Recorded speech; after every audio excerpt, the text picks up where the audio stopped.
একটু হেসে নি আগে। আমার প্রত্যেকটা ফানি ভিডিও যার জন্য ভাইরাল হয় বেশি, আজকে তার ইন্টারভিউ। আচ্ছা, ও হচ্ছে একজন যোগা টিচার। রিয়া, তুই যোগা টিচার। আমি হেসেই মরে যাচ্ছি, ইন্টারভিউ কি করব। নে, তুই একটা যোগা টিচার, তার সাথে ডান্স শিখছিস, ক্লাসিক্যাল ভরতনাট্যম, আবার ছোট ছোট বাচ্চাদের শেখাচ্ছিসও, ক্লাসও করাচ্ছিস, যোগা ক্লাস করাচ্ছিস। তো তোর কি মনে হয় যে যোগাটা ডান্সের ক্ষেত্রে কতটা হেল্প করে, বা আদেও কি হেল্প করে? ডান্সের ক্ষেত্রে যোগাটা হেল্প করে বলতে অবশ্যই হেল্প করে। আমরা যখন একটা মাইক্রোওভেনে খাবার দিই, তো মাইক্রোওভেনটাকে আগে প্রিহিট করে তারপরে খাবারটাকে আমরা ভেতরে ঢোকাই। তো ডান্সের ক্ষেত্রেও আমাদের অবশ্যই আগে এক্সারসাইজ করাটা, বডিকে ওয়ার্ম আপ করা ভীষণ দরকার। নয়তো আমরা যারা ক্লাসিক্যাল ডান্স করি, আমাদের তো তাল আডাবুস থাকে, তো সেইটার ক্ষেত্রে গিয়ে যখন আমরা আডাবুস করি, অনেকক্ষণ ধরে প্র্যাকটিস করি, সেক্ষেত্রে গিয়ে আমরা প্রচুর হাঁপিয়ে যাই, অনেকেই আছে হাঁপিয়ে যায়। তো সেক্ষেত্রে আমাদের আগে শরীরটা আমাদের ওয়ার্ম আপ করা দরকার, আমাদেরকে হিট করা দরকার বডিকে।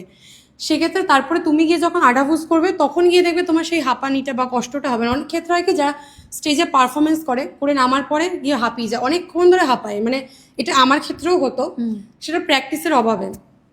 এবং আমাদের উচিত স্টেজে ওঠার আগে বা যে কোনো কিছু ক্লাসে ঢোকার আগে বা ক্লাসে, আমি মনে করি যে ক্লাসে যারা শেখায়, এখন যারা মানে ডান্স যারা শেখাবে, আমি মনে করি যে তাদের উচিত ক্লাসের অন্তত আগে আধা ঘন্টা হলেও বা 20 মিনিট হলেও এক্সারসাইজ করানোটা দরকার, ওয়ার্ম আপ করানোটা দরকার। নতুন জেনারেশনকে কি বলবি? তুই একটা নতুন জেনারেশন, তুই মানে আমাদের পরের জেনারেশন আর কি। তো তুই একজন মানে এই এজেতে এসে নতুন ভাবে শুরু করছিস, মানে জাস্ট এখন স্টার্ট হচ্ছে তোর লাইফের এই কেরিয়ারটা।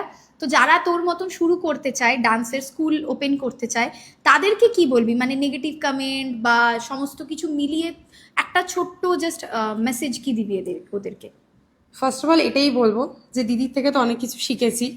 দিদি প্রথম শিখিয়েছে যে হ্যাঁ, মানুষ পৃথিবীতে অনেক মানুষ আছে, তোমাকে অনেক কিছু বলবে, তাদেরকে জাস্ট তুড়ি মেরে উড়িয়ে দাও।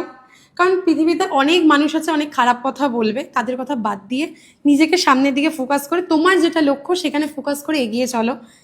বাকি দুনিয়াতে অনেক কিছুই বলবে, সেটার দিকে কান দিলে হবে না। তুমি সঠিক কাজ করছো কিনা সেটা দেখলেই হবে, সঠিক পথে করছো কিনা কাজটা সেটা দেখলেই হবে।